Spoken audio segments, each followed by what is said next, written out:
When it comes to the amount of steroid hormones we're exposed to in the food supply, milk products, dairy products supply about 60 to 80% of ingested female sex steroids. I've talked about the effects of these estrogens and progesterone in men and prepubescent children, how milk intake can spike estrogen levels within hours of consumption. But in terms of effects on women, I talked about the increased endometrial cancer risk in postmenopausal women, but what about reproductive age women? Might dairy hormones affect reproduction? We've known dairy food intake has sometimes been associated with infertility. However, little is known with regard to associations with reproductive hormones or anovulation, meaning how might dairy do it, by affecting how the uterus prepares or affecting the ovary itself. The researchers found that women who ate yogurt or cream had about twice the risk of sporadic anovulation, meaning failure of ovulation. So some months there was just no egg to fertilize at all. Now we know most yogurt these days is packed with sugar. Even plain Greek yogurt can have more sugar than a double chocolate glazed cake Dunkin Donut, but they controlled for that. And the results remained after adjusting for the sugar content, which suggests that the risk of anovulation was independent of the sugar content included in many yogurts.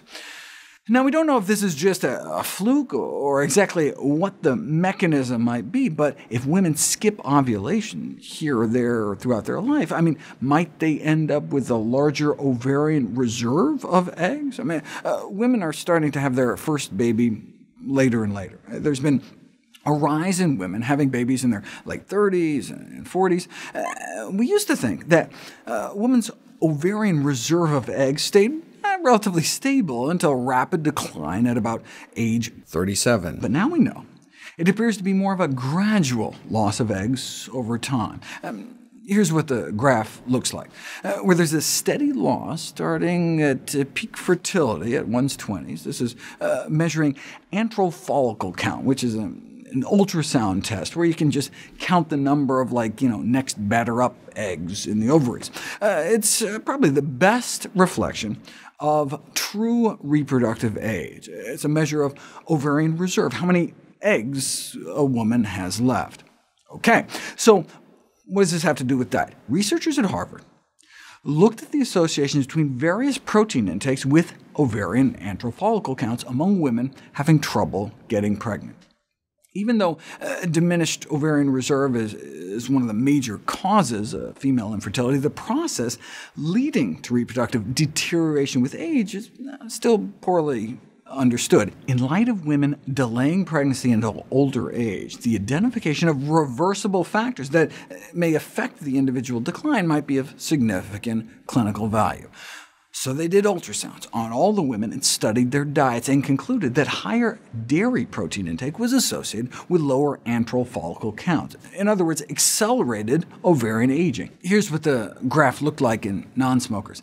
Significantly lower ovarian reserve at the highest dairy intake, which would be like 3 ounces of cheese a day, compared to the lowest dairy intake.